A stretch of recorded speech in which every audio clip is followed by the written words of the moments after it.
श्रीराम समर्थ। गोपाल कृष्ण भगवान की जय। प्रभु श्री रामचंद्र भगवान की जय। पवन सुत हनुमान की जय। रामदास स्वामी महाराज की जय।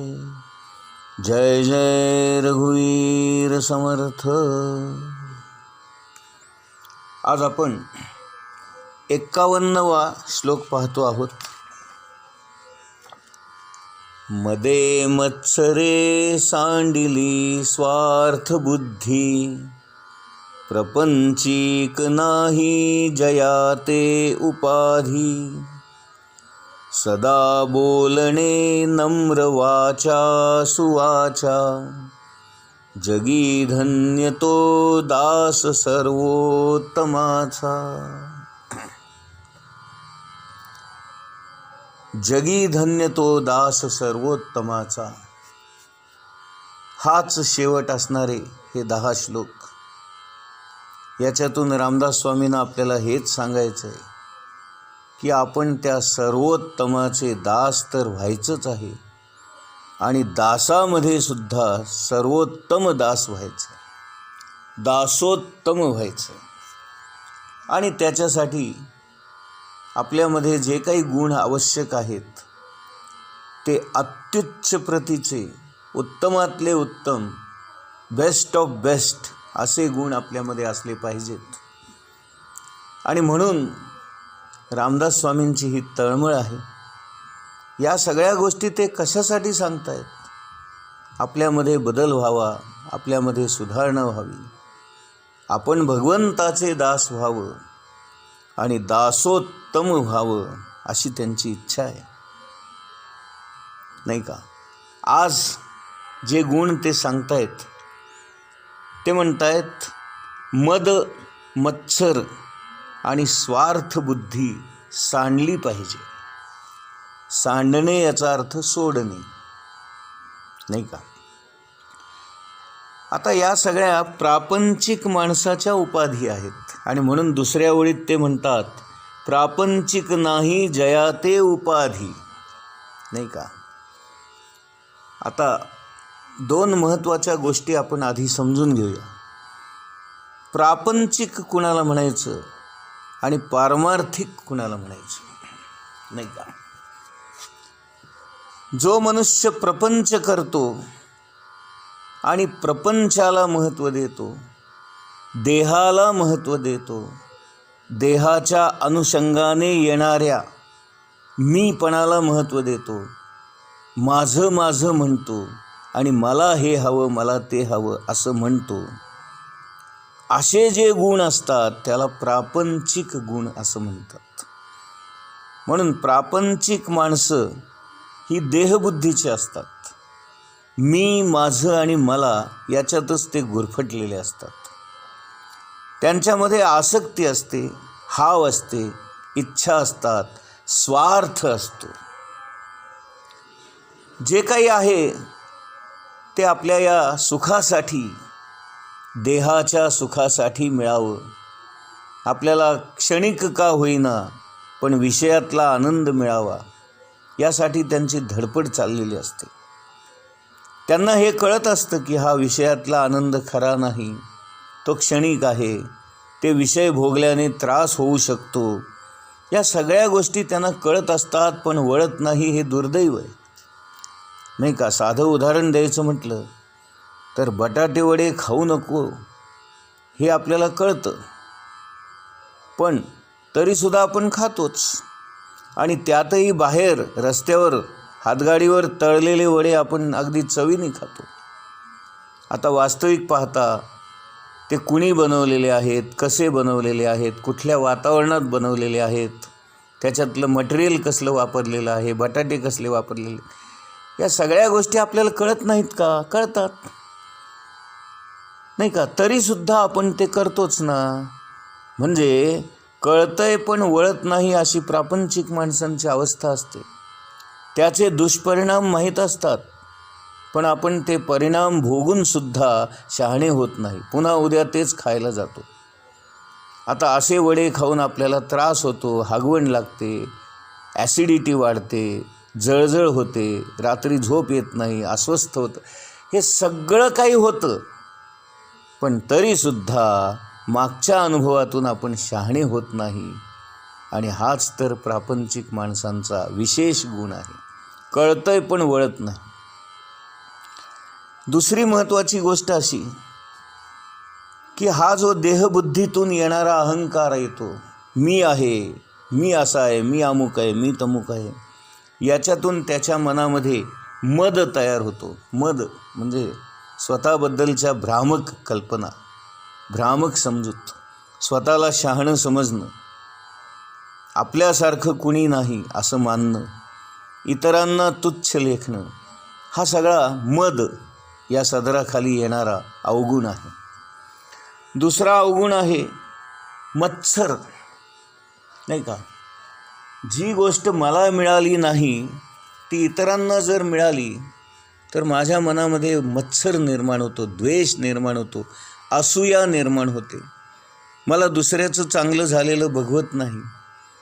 माझं का असं आणि त्याचं का तसं, असं आपल्या मनामध्ये कायम दुसऱ्याबद्दल तुलना चालू असते. आणि हा जो मत्सर आहे, हेवे दावे आहेत, द्वेष आहे, याच्यातून काय होतं, आपले एकमेकांबद्दलचे विचार घाणेरडे होतात. आपल्याला उगीचच मनामध्ये जळफळाट होतो, त्रास होतो. दुसऱ्याचं हित पाहिलं जात नाही, हित आपल्याला चालत नाही, इतरांचं भलं झालं तर चालत नाही. साधी गोष्ट सांगतो, माझा मुलगा आणि शेजारचा मुलगा एकाच वर्गात आहेत, एकाच शाळेत आहेत, पण माझ्या मुलाला 92% मार्क पडले याचा मला आनंद होत नाही. का? कारण शेजारच्या मुलाला 94% मार्क पडले.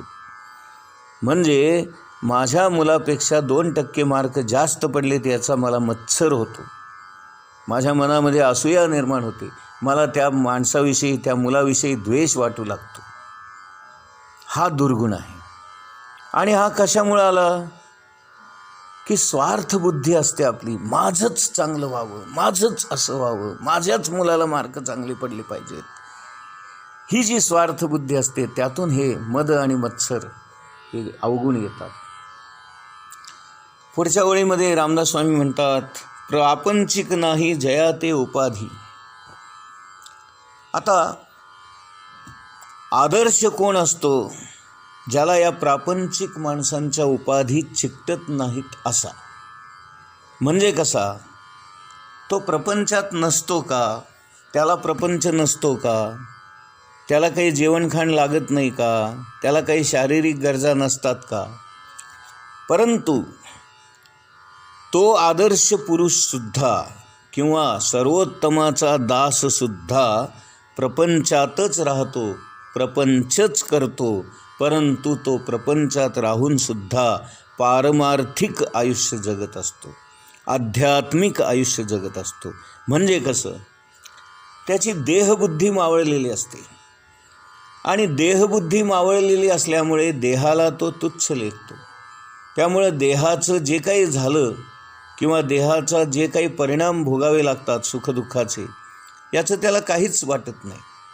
महाराजांचं एक प्रसिद्ध वाक्य इथे या संदर्भात सांगतो, असलं तर असू द्या, नसलं तर नसू द्या, अशी त्या माणसाची अवस्था असते. एखादी गोष्ट आहे म्हणून त्याला आनंदही होत नाही किंवा एखादी गोष्ट नाही म्हणून त्याला दुःखही होत नाही. म्हणून असा जो पारमार्थिक बुद्धीचा माणूस असतो, ज्याची देहबुद्धी नाहीशी झालेली असते, जो आत्मबुद्धीमध्ये सतत रत झालेला असतो, जो आत्मसुख मिळवत असतो, आत्मानंद शोधत असतो, त्याला या प्रापंचिक गोष्टीतल्या इतर गोष्टींबद्दल कुठल्याही प्रकारची आसक्ती नसते. ते असलं तर असू द्या म्हणतो तो, नसलं तर नसू द्या, त्याचं काही बिघडत नाही. त्यामुळं त्या माणसाच्या या सगळ्या उपाधी, म्हणजे हे पाश, म्हणजे विनाकारण जे आपण जोडून घेतो आपल्याला, या सगळ्या उपाधी गळून पडलेल्या असतात. आणि म्हणून अनायासेच त्याच्या मनातला मद आणि मत्सर निघून गेलेला असतो.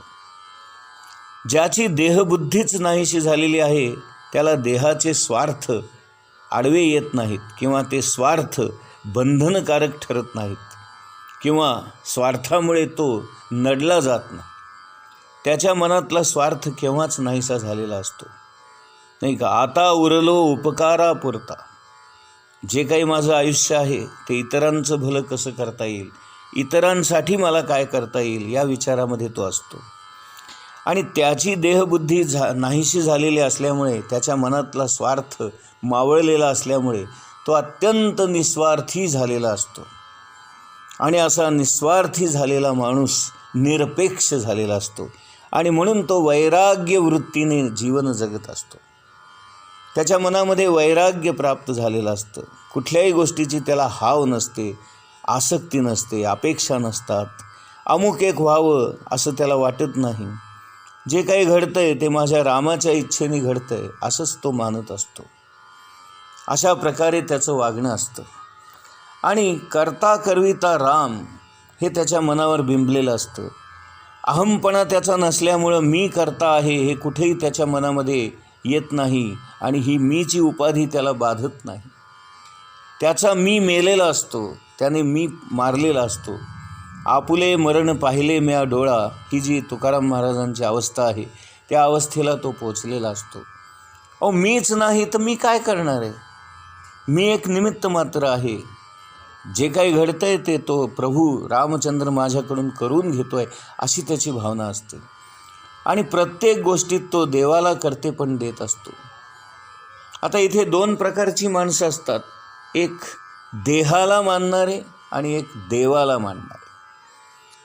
मगाशी आपण जे सगळं पाहिलं देहबुद्धीवाले ते देहाला मानतात. आपला देह म्हणजे सर्वोच्च स्थानी आहे असं त्यांना वाटतं.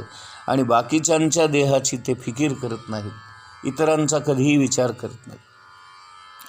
आणि दुसऱ्या प्रकारची माणसं जी असतात, आदर्श दास सर्वोत्तमाचा असणारी माणसं, ती देवाला महत्त्व देतात.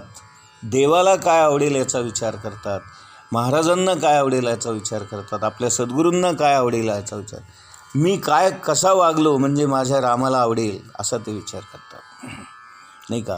म्हणून गोंदवलेकर महाराजांचं एक वाक्य फार सुंदर आहे, लोकांना काय आवडेल याचा विचार करून जे जगतात ते प्रापंचिक, आणि माझ्या रामाला किंवा माझ्या सद्गुरूंना काय आवडेल याचा विचार करून जे जगतात ते पारमार्थिक.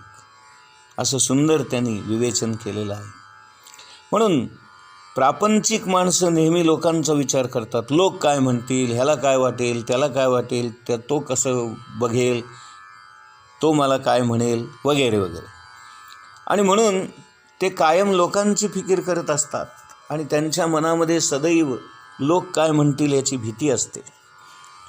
या उलट आध्यात्मिक वृत्तीच्या माणसाला, दास सर्वोत्तमाचा जो असतो त्या माणसाला लोकांची कधीच भीती वाटत नाही. उलट त्याला लोकांविषयी प्रेम निर्माण होतं, आपुलकी निर्माण होती, माया निर्माण होते.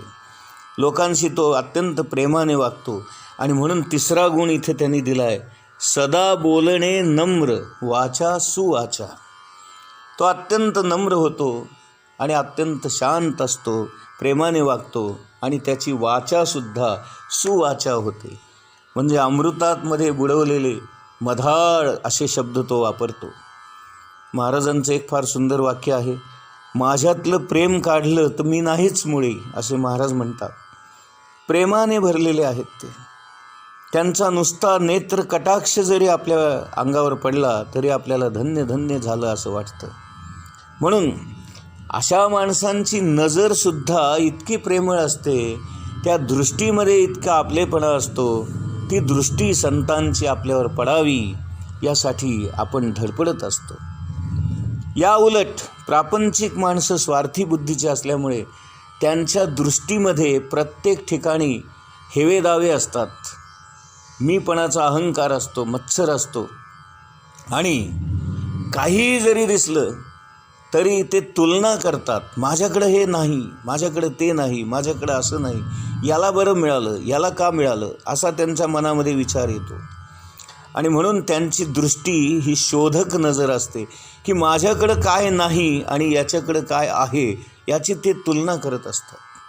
पण संतांची नजर अत्यंत प्रेमळ, तुझ्याकडे आहे ना, वा वा वा, त्याचा आनंद वाटतो त्यांना.